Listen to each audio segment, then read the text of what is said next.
ਬਦਲਾਅ ਦੀ ਲਹਿਰ ਚੱਲ ਪਈ ਹੈ। ਪੰਜਾਬ ਨਸ਼ਿਆਂ ਦੇ ਖਿਲਾਫ ਜਾਗ ਉੱਠਿਆ ਹੈ। ਦਹਾਕਿਆਂ ਬਾਅਦ ਕੋਈ ਸਰਕਾਰ ਨਸ਼ਿਆਂ ਦੇ ਖਿਲਾਫ पूरी ताकत नाल लड़ रही है, पर कोई भी समाजिक लड़ाई सरकार इकल्ली नहीं जित सकती। जेकर पंजाब तो नशियां नूं जड़ तो मिटाउणा है तो हर पंजाबी नूं अगे आके सरकार नाल खड़ना पवेगा। युद्ध नशियां विरुद्ध मुहिम तहत हुण नशा मुक्ति यात्रा तुहाडे पिंड तुहाडे शहर पहुंच रही है। यात्रा विच शामिल होके अपना फर्ज निभाओ अते पंजाब नूं नशा मुक्त बनाओ।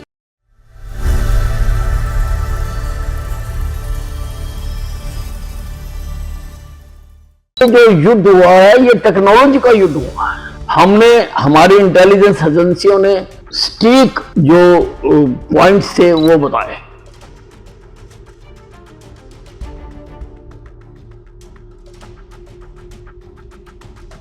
पाकिस्तान में तो जो उग्रवादी हैं वो वहां की सरकार के भी और वहां के लोगों के भी बहुत चहेते हैं।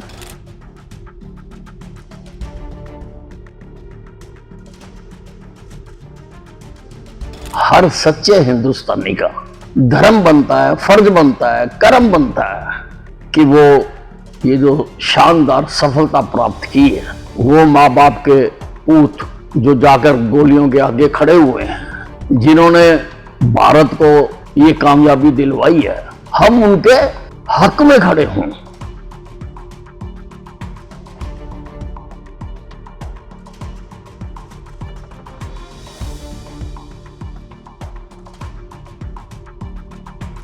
जो सरकार है वो अंदर बाहर सब जगह निगाह रखे हुए है।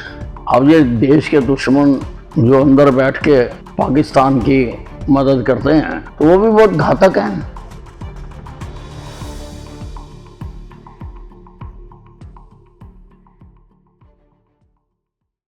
किस तरह से देखते हैं इसको, कितनी कामयाबी मिली? बहुत अच्छा प्रयास है कि बाहरले देशों में जाकर सारी स्थिति को बताना, और हिंदुस्तान ने जो पराक्रम किया है, ये जो युद्ध हुआ है ये टेक्नोलॉजी का युद्ध हुआ है।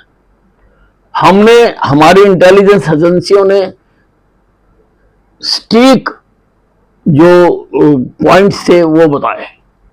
हमारे इसरो सैटेलाइट ने ठीक निशानों को आइडेंटिफाई किया, और हमारे हथियारों ने, चाहे वो मिसाइलें थी, चाहे वो जहाज थे, जो भी हथियार थे, उन्होंने ठीक निशाने मारे। ये बहुत बड़ी उपलब्धि है। और पाकिस्तान जो झूठ का प्रचार कर रहा था, बस तो उसकी झूठ की पोल खुल चुकी। वो कहता था हमारा कोई नुकसान नहीं हुआ। अब 9 हवाई अड्डों को ठीक करने के लिए टेंडर निकाला है। अगर नुकसान नहीं हुआ तो टेंडर किस बात का निकाला है? तो ये सारी स्थिति जो वर्ल्ड कम्युनिटी है उनको बताना बहुत जरूरी है। इसलिए मोदी जी ने डेलीगेशन बनाकर सारे देशों में भेजे जा रहे हैं, ताकि ठीक ठीक स्थिति का उनको बताया जा सके, प्रमाणों सहित बताया जा सके। उनकी रिहाई की मांग उठ रही है, किस तरह से देखते हैं इसको?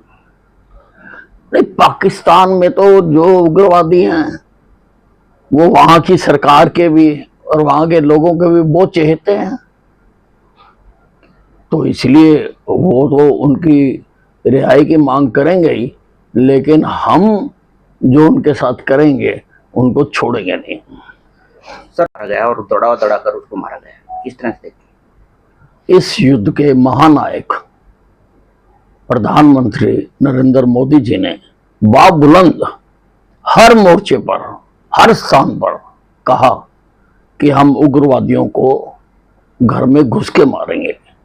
उन्होंने यह भी कहा कि हमारी लड़ाई उग्रवाद के साथ है, और उसमें बहुत हद तक हमें कामयाबी भी मिली है। 9 जो इनके बड़े बड़े अड्डे थे वो हमारी सरकार ने तबाह कर दिए हैं, और बाकियों को भी हिंदुस्तान किसी भी हालत में छोड़ेगा नहीं।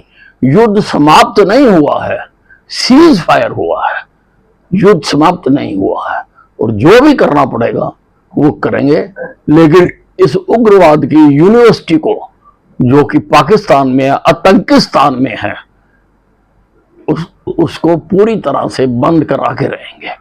सर वो टिप्पणी की थी अरे देखिए, अब इस वक्त हर सच्चे हिंदुस्तानी का धर्म बनता है, फर्ज बनता है, कर्म बनता है कि वो ये जो शानदार सफलता प्राप्त की है, वो माँ बाप के पूत जो जाकर गोलियों के आगे खड़े हुए हैं, जिन्होंने भारत को ये कामयाबी दिलवाई है, हम उनके हक में खड़े हों, हम उनका हौसला बढ़ाएं, हम उनकी जो शक्ति है उसको बढ़ाएं। और अगर कोई उसके विरुद्ध काम करता है तो वो देश का गद्दार है। सूस पकड़ेगा जिसमें एक यूट्यूबर भी है, क्या कहेंगे इसको लेकर? नहीं, देखिए, जो सरकार है वो अंदर बाहर सब जगह निगाह रखे हुए है।